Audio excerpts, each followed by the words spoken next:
Hey,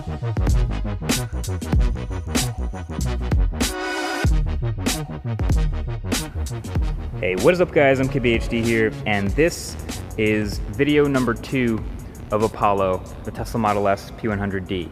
And this video is going to be shot entirely on a different smartphone camera than the first one. This is the Google Pixel XL camera. So this is going to be your first look at the 4K video, the electronic but not optical image stabilization that people have been talking about so much, the super fast laser autofocus. All that stuff is going to be tested and shown, dynamic range, etc. in this video. So Model S is a completely electric car, and that brings obviously a lot of interesting traits into the mix, and that brings up a lot of questions in 2016. So this video is basically the basics, the options, and the rudimentary features for those who aren't familiar. So Tesla Motors, the company, actually makes 2 other vehicles. The Model X is another one, the crossover you might have seen, the one with the doors.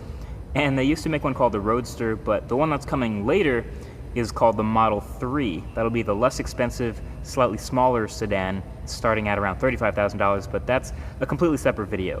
And yes, of course, the acronym. So Model S being electric means, like I said, remember the first video? There is no engine at all. So there is a motor between the front 2 wheels and another motor, they're both about the size of a watermelon, between the back 2 wheels.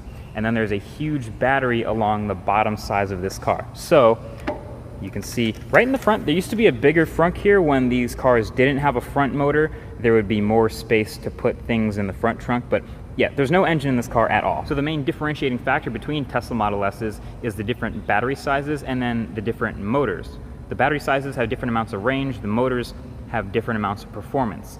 So you can get a battery size between 60 kilowatt hours, 75, 90, or 100. And then the P will mean larger performance motors. No P means smaller regular size motors. And then the D means dual motors. Again, a motor in the front and in the back, while no D means just a single motor in the rear. And the little underline you see here basically means little extra performance, or ludicrous mode. That's probably its own separate video, but as you can see, P100D essentially represents the peak of what Tesla's accomplished in terms of engineering here in 2016. Largest battery, highest performance. I fully expect like a P120D next year though. Like that's got to be inevitable just based on the way technology works. It's a tech product. So just hardware wise, I guess the same way I talk about smartphones, it's a pretty striking car. Like it's unique in some ways, but familiar in others. Like some people will say it has some Jaguar influence. I kind of agree with that.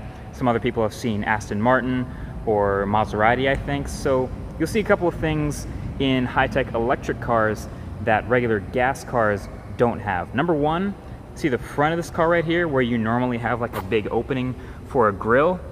You don't need that in an electric car. Gas cars with engines require a big air intake to cool the engine with a radiator in the front, so you have all this cool air going through. Well, since you don't have an engine, you don't have a huge radiator, so all you do really need to cool is the motors and the battery on the bottom. So they just cover up the front, and you might not like the way it looks, but that's for efficiency. That's way more aerodynamic. And that's kind of a trend with this car, is aerodynamics and efficiency, driving dynamics are all to just maximize your range. So if you remember the handles from the first video that pop in and out, they stay inside the car while you're driving for better aerodynamics. All of this stuff combined and the shape means this car has the lowest coefficient of drag of any production car, so that's pretty awesome. All right, so now basically what I'm going to do is take you through all of the options available on this car. You can already go to the Tesla website and see all the options available, but in this video you'll actually be able to see all the options. All right, so first of all, like we mentioned, performance and range. You pick your battery size and you pick your performance level, obviously P100D being a high performance 100 kilowatt hour battery with dual motors and a little bit of ludicrous mode going on. That means 0 to 60 in 2.5 seconds, which will probably be its own little video. Next is the paint color. This particular paint is called Midnight Silver Metallic. I call it gray. I was so split on red versus gray earlier, but I went with gray. I already had a red car and I'm like not trying to get pulled over, so you know what I mean? I'm trying to fly under the radar. I think gray looks pretty dope. And then there are the wheels. You can go with either the 19-inch or 21-inch wheels. These are the 21s, and you can also go with either silver or black. I think black looks great. I don't know why more people don't get it. And also, how about those low-profile tires? Next up is the sunroof. So you can go with the hardtop version of this car if you want, but if you do get the sunroof version, then you do get controls inside the car for opening and closing it via the touchscreen Again, the software, that whole UI is going to be its own separate video, but how sweet is that? Now the interior trim, this will probably get its own entire separate video because there's so much polarizing stuff about it. Obviously having a huge 17-inch touchscreen and all sorts of electronic controls, but the main idea here is, yeah, black leather, white leather, or tan leather. Shout out to those who are brave enough to go with white leather. Black or white headliner, and then you can go with the carbon fiber trim up at the front, or wood. I think carbon fiber looks a little more modern. On the back, you can choose to have this carbon fiber spoiler or not. It's a baby spoiler, but obviously it does its job of pressing air down and keeping this car grounded and stable at higher speeds. And then another option is the Tesla red brake calipers you see right there, which I think looks sweet. It's that little bit of accent of red on a non-red car, and they're also included with any performance version. All right, autopilot hardware. This is a popular topic among Tesla owners and enthusiasts. The car already has a whole bunch of sensors, radar and LiDAR sensors all the way around the sides, back and front of the car for safety and parking. But there's also a camera up front here at the top of the car that will read things like street signs and the lines on the road in front of you. That is what's used for autopilot. That's an option that you can choose to get or not to get.